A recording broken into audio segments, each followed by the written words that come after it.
dado, Señor. Así sea con oscuridad, Padre Santo, pero tú estás aquí y estás con nosotros.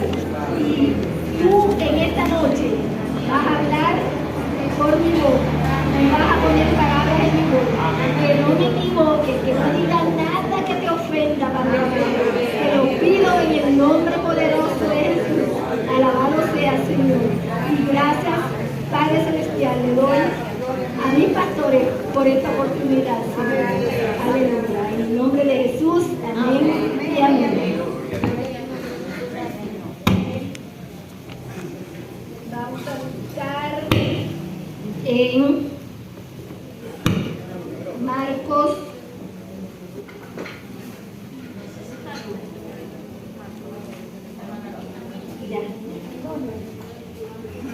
Buscamos en Marcos 5 del 24 al 34. Ustedes dirán, bueno, pero es que eso se ha predicado muchas veces en la iglesia, ya conocemos ese mensaje, pero yo me identifico mucho con esta mujer del flujo de sangre. Por eso tomé este tema para hablar hoy. Yo pasé por esa condición y además de eso, desde niña he tenido la fe que tiene ella. Yo he sido una mujer de una gran fe. Mi mamá desde niña, desde que yo tenía más o menos como 8 años, empezó a llevarnos a la iglesia. Ella era cristiana, ella era servidora de la iglesia. Ella era la que le hacía el aseo a la iglesia y era evangelista. Nosotros la acompañábamos, cada cual que ella iba a evangelizar, nos íbamos con ella, ahí a su lado. Y lo mismo en la iglesia, cuando iba a limpiar, ahí estábamos nosotros. Entonces, yo me identifico con esta mujer del flujo de sangre, primero porque pasé por un proceso parecido, no de tantos años, pero más o menos sé lo que esa mujer padecía, cómo se sentía, cómo la veían los demás, porque el proceso de ella fue un proceso muy largo. Por lo menos yo lo tuve por unos meses, pero ella fue por años, y ustedes se deben imaginar esa. Yo he sacado 3 puntos de este pequeño mensaje, y el primero lo denominé la condición desesperada. El segundo, la determinación firme. Y el tercero, la respuesta inmediata. Amén. La condición desesperada, porque como le digo, ¿qué mujer no va a estar desesperada? Es más, yo pienso que una mujer en este tiempo, con esos años, con ese flujo de sangre, yo pienso que se hubiera muerto muy rápido, porque esa condición es una condición que debilita. Esa mujer tenía que estar anémica, tenía que estar desnutrida, tenía que estar cansada, agotada, débil, y por lo tanto es un proceso para una mujer es un proceso muy, esta condición era desesperada porque a ella no tenía más recursos, es más, se había empobrecido de tanto pagar médicos para que la curaran. Si estuviéramos en este tiempo, pues como me pasó a mí, yo decidí cortar de raíz con el problema, porque con una intervención médica, con una intervención quirúrgica, yo me quité el problema, pero en aquel tiempo no era así. En aquel tiempo tenías que vivir y los médicos solo con menjures, con cositas naturales, y eso, por eso duró tanto tiempo en esa condición. Ni económico, porque ya se había gastado todo lo que tenía.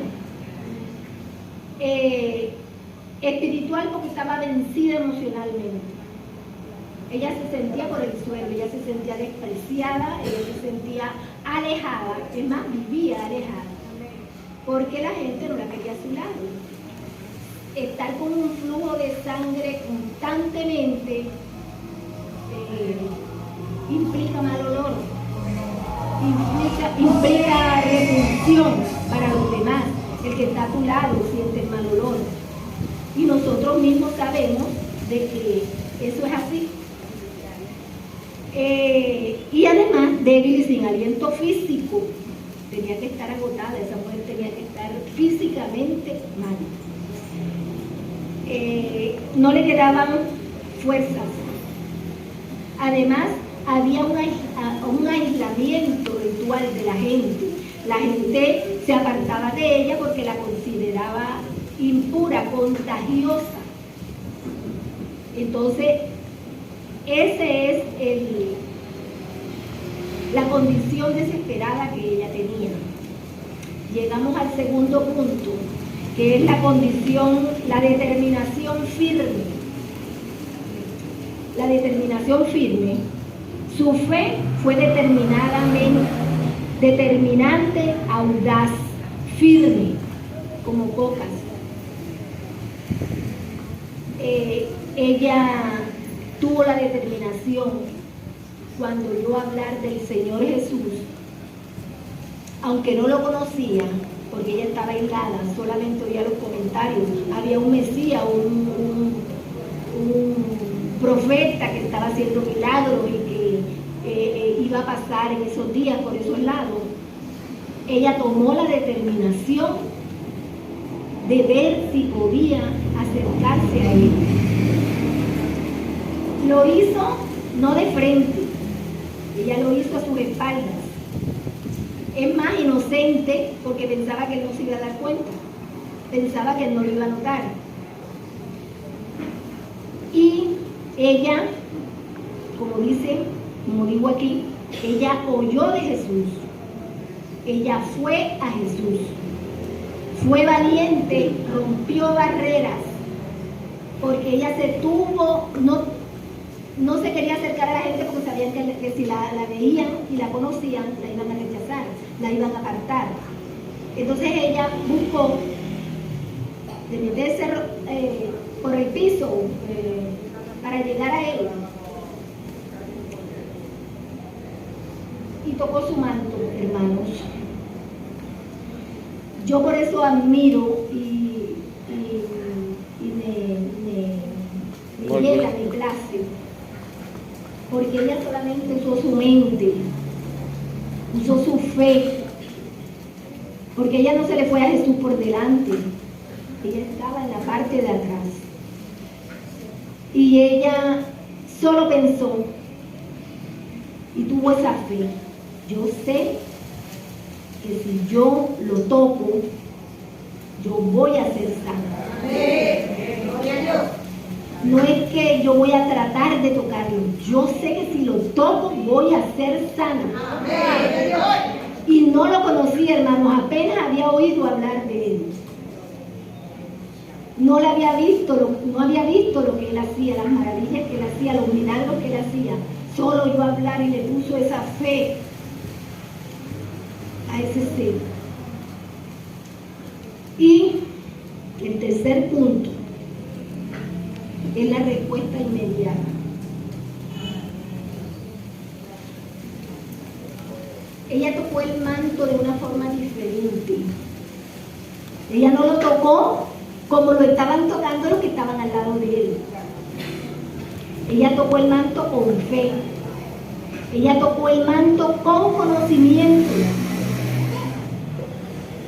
Ella estaba consciente y decidida a que si ella tocaba ese manto, ella iba a conseguir su milagro. Ella tocó con expectativa, esperando en ese milagro. ¿Y qué recibió? Recibió la bendición por tocar el manto con todas esas actitudes que ella tenía. Recibió sanidad, restauración completa y estado total de bienestar. Además de su sanidad, Él le regaló la salvación. Yo me quedo maravillada de todos los milagros que hacía Jesús. El primero decía, tu fe te ha salvado. Él no decía primero, está sana. Decía, tu fe te ha salvado. Primero la salvación, después la sanidad. Entonces para Jesús esa frase era primordial. Tu fe te ha salvado. Y luego es, ve, en paz estás sana. La respuesta inmediata fue porque en ese momento él estaba ahí. En ese momento ella lo tocó y en ese momento salió poder de él y la sanó. En esta época nosotros le pedimos al Señor y esperamos un milagro. A nosotros casi nunca se nos da la respuesta inmediata. Casi nunca recibimos esa sanidad en el instante que la pedimos. A veces tenemos que esperar y a veces nos desesperamos. Yo pasé un proceso con mi hija cuando ella estuvo hospitalizada.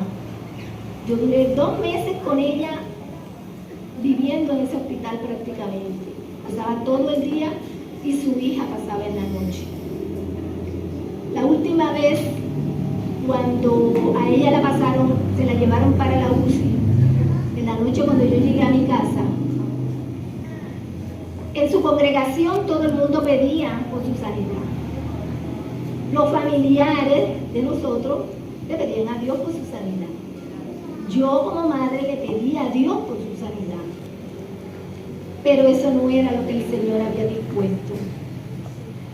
Cuando ella se la llevan para la UCI, que era la segunda vez que la llevaban, en la noche cuando yo llegué a la casa, yo me bañé, me comí algo, me puse a lavar las cositas de ella que había llevado del hospital. Luego me dispuse a acostarme, me arrodillé y empecé a orar. Lloré, gemí al Señor, le pedí al Señor. Pero yo en ese momento yo cambié mi oración, hermanos.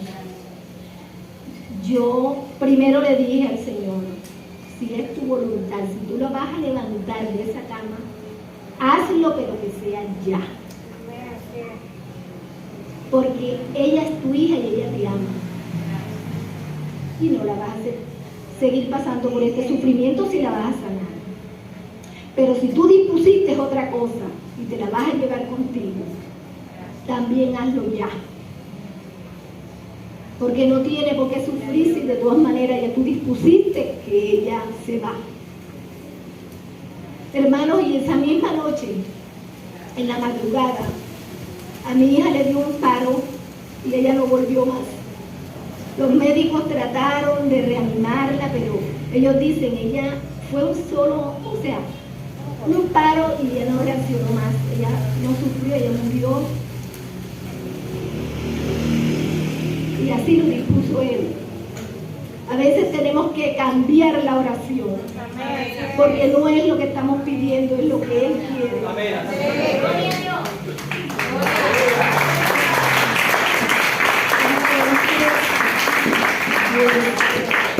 Aprovechando este momento, yo hace mucho tiempo había querido dar un testimonio sobre mi vida y por las cuales en este momento yo estoy aquí. Yo le debo la vida al Señor. Hace unos años atrás, yo le dije a Giovanni, yo voy para Colombia a ver a mis hijos, mi hija que tenía ya, mi mamá todavía estaba viva. Mi mamá murió 45 días después que murió mi hija. Imagínense esos 2 dolores para mí. Eso fue lo que me hizo venir aquí y buscar al Señor. Pero antes de eso yo había ido a Colombia a visitar a mi gente. Duré 2 semanas. El día que me venía, allá estaba mi hermana mayor, que había ido también, ella vive ahí en Sierra Maestra. Y Le dije, mañana me voy. Me dice ella, bueno, yo me voy contigo, nos vamos las dos juntas. Al día siguiente fuimos al terminal, compramos el pasaje, pasamos por la requisa que hace la policía, revisaron el bus, a nosotros después entramos, mi hermana entró adelante, ¿verdad? Como era más chulequita, pues ella se fue adelante, yo iba detrás. Hermanos, cuando yo terminé de subir las escaleritas del bus, le puse los pies en el piso del bus, yo sentí algo que me estremeció y sentí una voz que me dijo, bájate. Yo le tiendo la mano a mi hermana y le digo, Ena, vamos a bajarnos de este bus. Dice ella, mi alma, ¿por qué? Digo, porque necesitamos bajarnos de este bus, no podemos irnos aquí. Teresa, ¿qué te pasa? Ena, vamos a bajarnos porque yo siento, el Señor me ha mostrado que en este bus va a pasar algo. No, déjate de eso. Nosotros acabamos de orar, ahorita que salimos, nosotros vamos con Dios, Dios va con nosotros, así que déjate de tanto. Ella sabía que yo tenía muchos presentimientos y muchos sueños que siempre se hicieron realidad. Y sueños desastrosos, hermano. Yo tenía unos sueños horribles y esos sueños siempre se cumplían. Y no duraba mucho, 2 o 3 días y siempre se cumplían. No voy a soñar por el pastor. No. Sí, hermano. Entonces, mi hermana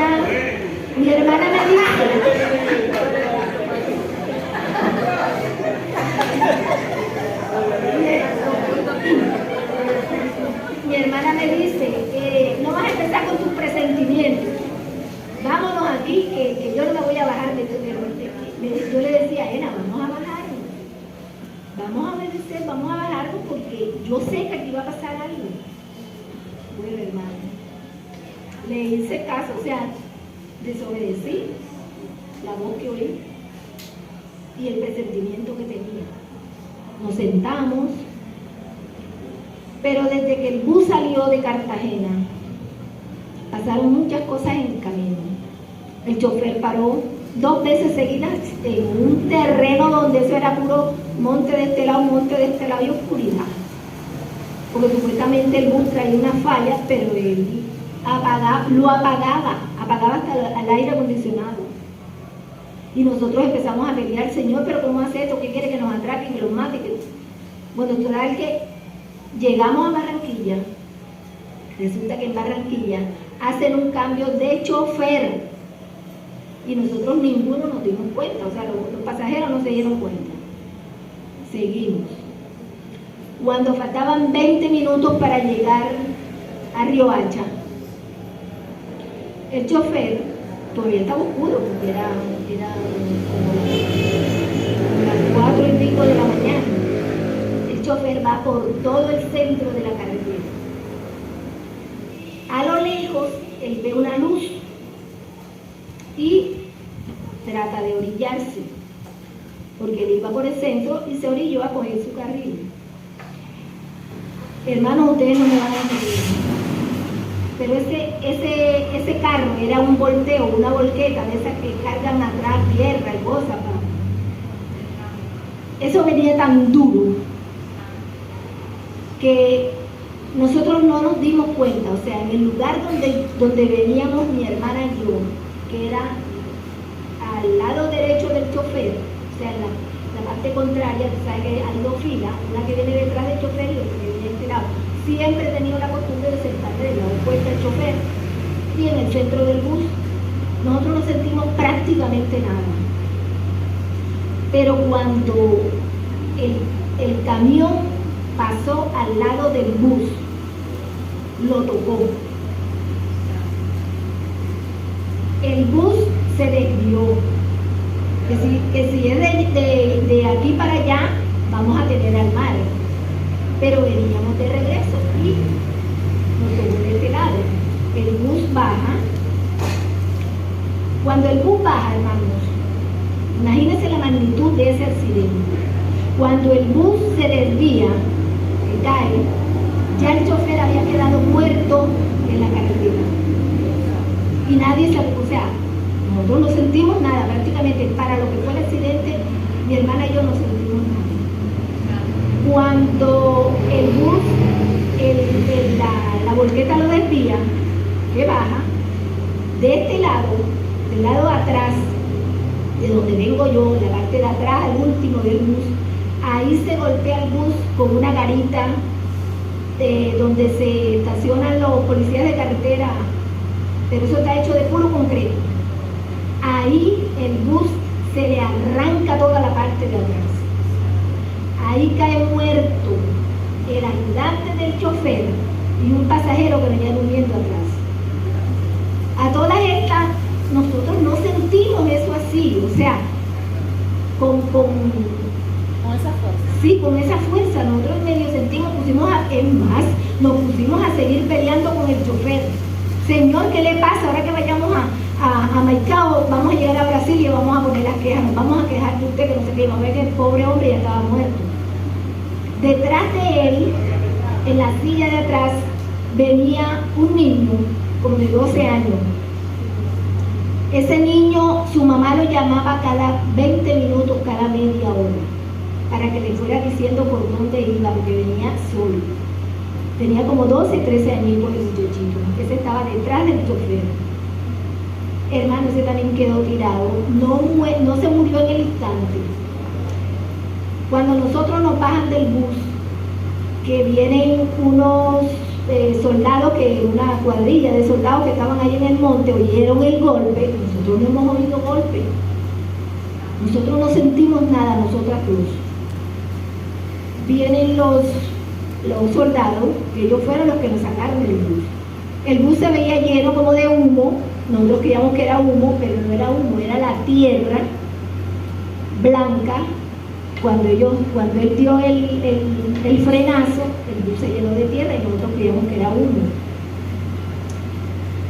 Y cuando subimos, que ya los soldados nos sacan, nos sentamos a la orilla de la carretera, vimos al muchachito que venía detrás del asiento detrás del chofer. Lo vemos tirado. Hermana, tenía el ojito, lo tenía por aquí. Se le había salido el ojo. He cogido yo un pañito, porque el bolso yo lo tenía colgado aquí, a mí el bolso no se me... Saqué del bolso un pañito y le he metido el ojo al niñito y se lo dejé ahí para que no se le volviera a salir. Y nos quedamos con él ahí hasta que llegó la ambulancia. Empezaron a venir las ambulancias y empezó a amanecer. Hermano, cuando empezó a clarear, empezamos a ver cómo había quedado ese bus. Solamente quedó bueno el pedacito donde nosotros veníamos. Lo demás todo estaba destrozado. La mayoría de las personas tiradas, no muertas algunas, porque solamente hubieron 5 muertos. Cuando miramos así para el otro lado, donde había salido el camión estaba con las patas para arriba, con las llantas para arriba, y el chofer del camión muerto allá. Entonces, hermano, yo, a pesar de que yo no estaba congregándome en esos momentos, yo me di cuenta de que el Señor tenía algo dispuesto para darme.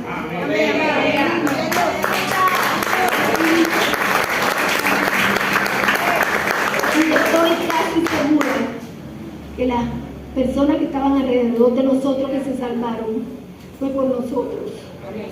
Por Él, por salvarnos a nosotros, Él incluyó a esa persona. Porque en ese mundo no iba a quedar nada. A pesar de que no lo merecimos, Él nos salvó. Pero ya Él tenía dispuesto lo que iba a hacer para cada una de nosotras dos. Mi hermana siempre ha estado en el Evangelio y la que estaba apartada era yo. Y mire ahora dónde estoy, le doy gracias a Dios.